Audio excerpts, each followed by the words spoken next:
Nah, yang sedang ramai hari ini adalah terkait mogok nasional yang digelar oleh para buruh di kawasan industri di seluruh Indonesia. Betul, ini Naila kalau kita lihat update-nya saja, misalnya di salah satu kawasan industri di Bekasi misalnya, itu sudah dilakukan aksinya sejak pagi tadi, sejak pukul 9 tadi pagi. Dan kalau menurut data, untuk mereka yang ada di kawasan industri yang ada di Bekasi ini, kurang lebih ada 500.000 buruh yang terjun ke jalan untuk menyuarakan terkait dengan pengesahan UMK mereka. Di mana para buruh ini ekspektasinya kenaikan UMK-nya itu bisa naik 15%, di atas 15%. Ya, mereka inginnya seperti itu ya, Jason ya. Nah, mogok nasional ini dilakukan di beberapa kota industri melibatkan ratusan hingga jutaan buruh bahkan dan dilakukan diantaranya di wilayah Jawa Barat, Jawa Timur, Banten, DKI Jakarta, Sumatera, Sulawesi, Kalimantan, Maluku sampai Papua. Dan ternyata yang ramai kalau di wilayah Jawa Barat di sekitaran Bekasi ya, Jason, ini sudah padat sekali.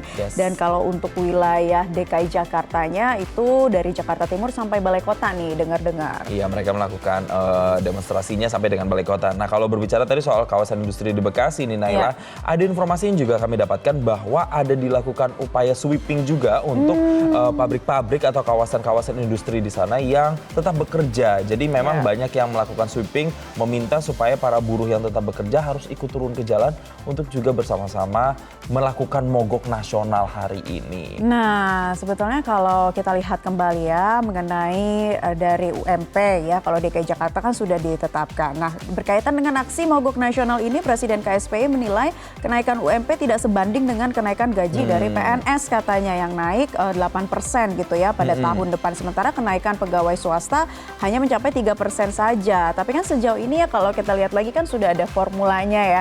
Formula penghitungan atau rumusnya untuk kenaikan UMP itu sendiri. Nah, yang dituntut ini adalah dari UMK, upah minimum kabupaten kota ya, yang kisarannya itu 2 sampai 14,2% yang dituntut. Dan nanti akan disahkan begitu ya oleh gubernur masing-masing provinsi begitu ya, dari rekomendasi yang sudah diajukan oleh pimpinan di tingkat kota dan juga kabupaten. Nah, kita akan lihat nih komentar-komentar dari warganet terkait dengan upaya mogok nasional dari @Yani Suryani sekian-sekian. Nggak mau nonton gue, yang ada gue gondok kalau nonton debat. Oh, ini soal debat capres-cawapres ya. Debat capres-cawapres ya.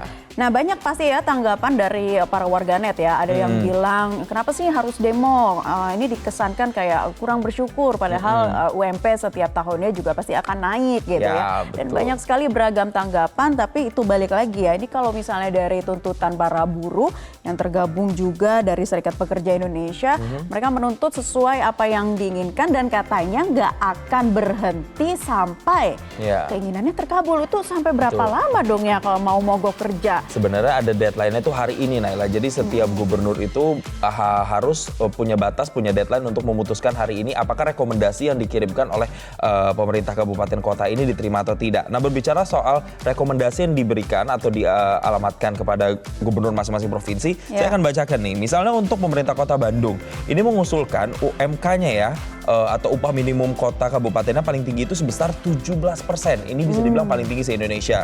Terus kemudian disusul Kabupaten Bandung, ini mengusulkan kenaikan 15,81%, Kabupaten Bandung Barat 14,81%, Kabupaten dan Kota Bekasi 14%. Jadi memang tinggi-tinggi sekali ini, di atas 15% rata-rata mengajukannya untuk daerah-daerah yang ada di Bekasi, Jawa Barat. Iya, dan kita akan nantikan lagi informasi terkait buruh gelar aksi mogok nasional yang nanti tentunya akan diupdate oleh rekan-rekan kami di lapangan.